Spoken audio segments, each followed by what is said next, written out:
Welcome back to Everything Whiskey. I'm Callum. I'm Sam. And today we're reviewing the Connemara.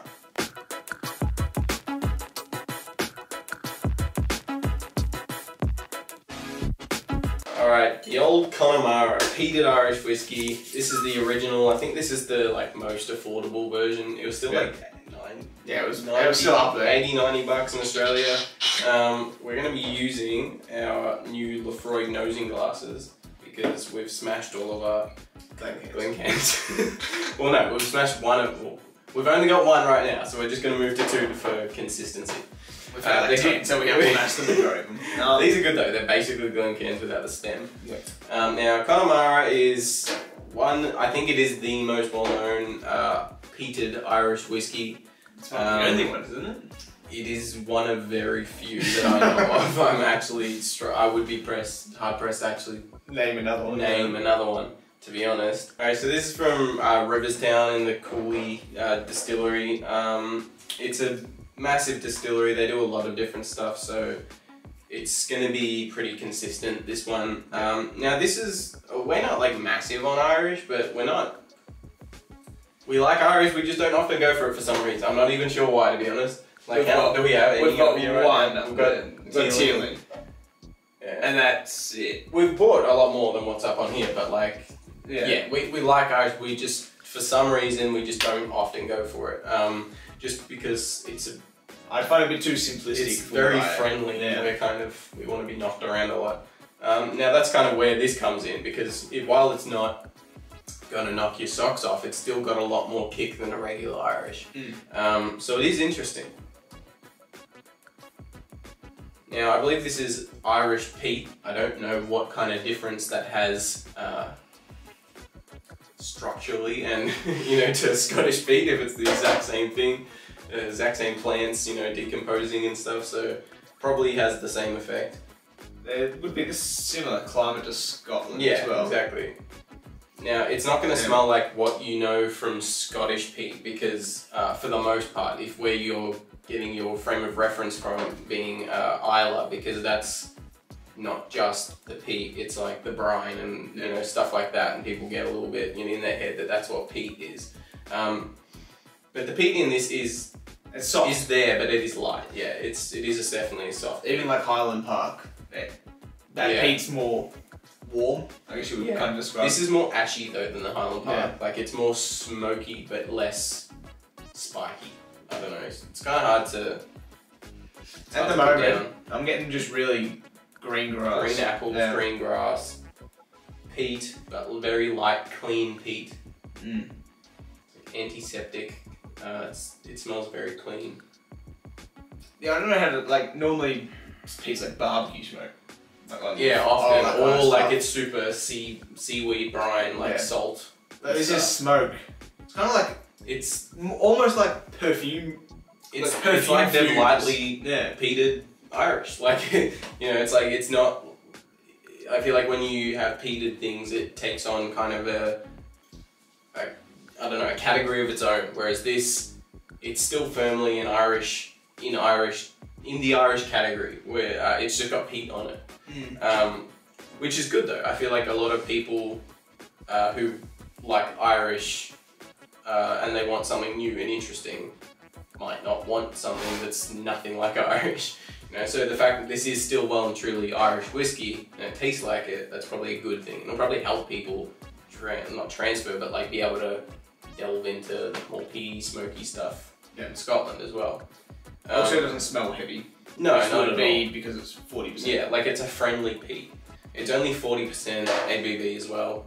So it's still, while peated, it's still catering to a lot of people. Yeah. Because Irish whiskey is hits a very large target, portion of the audience of the market, and same with low proof whiskey. So it's kind of interesting that it's two of those things hitting mass market, but peat, which is kind of the opposite of mass market. Yeah.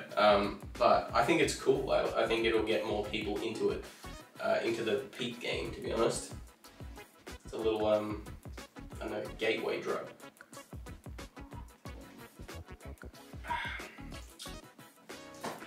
It's spiky. It's more spiky on the palate. Yeah, definitely more spiky on the palate. I wouldn't call it. It's not smoky. Yeah, yeah. I'm still struggling to get like a definite like, yeah, this is like Islay smoke kind of thing. It's like it's not like that. To me, it feels like a. I know it's not, but it tastes and feels like a high proof Irish more than a peated Irish. Yeah. It's more hot, a bit spiky. Yeah, it's more kind of like how you get like island Scotch, like not Islay, like you go for like Talisker and stuff. You know how that's like got a little bit more of those like more challenging notes, but it's still, it's not Islay notes, you know, it's not all the way there. It's kind of like, again, it's like, it's sitting somewhere, but it's definitely not like, peat smoke, that's that peat punch. It's not that, it's got some spike, but I wouldn't say it's a regular, you know, Islay peat, you know, spike or something on it. It's very fruity as well. Obviously the apples that we said before. Yeah, still get green apple. Get a bit of grass as well. It's a clean tasting whiskey. It's not got actually the like buttered biscuit sweetness that I find in a lot of Irishes though. Like it's sweet, but I'm missing that just like, it's like buttered, rich kind of, yeah. It's like buttered biscuit with like icing on it. It's like a Pop-Tart. Never had a Pop-Tart. Yeah. To America. Yeah, but I didn't see a Pop-Tart. I only went to America for a Pop-Tart. Went home in the middle of COVID. You somehow figure out a way to get there just to taste a Pop-Tart. Yeah, I think the peat, well, look, we've had a little bit of this before tonight. I've tasted, there's been times when I've tasted this and the peat has been much more pronounced. That might be because we've had a few drinks tonight. We had a cigar a few hours ago. That might be, it's most likely contributing somewhat to what experience we're having now. But even when I've been fresh, no alcohol, it's been, you know, midday or something, like when your palate is still just like, you know, raw.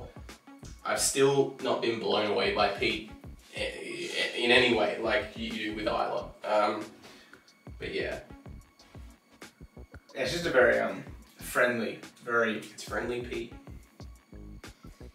Yeah, it's a weird, like it's obviously intended to be more complex, but it's obviously aimed at maintaining that huge... Exactly, yeah, that's what I mean. It's like kind of strange. It's a weird mix to see Irish low proof with peat. It's like, they seem like, you know... And they didn't really go all out with the peat, they just went... No, they just didn't. a touch of it. But I like that, I think it's good. I think that'll get more people interested in peat. Yeah. Yeah, so it's cool. I like it. I think it's, if you like Irish and you're... But hopefully they don't go straight to Islay from this. Yeah, definitely. That will take that straight back off. This is still not like... It's kind of doorway. This is like clickbait, basically.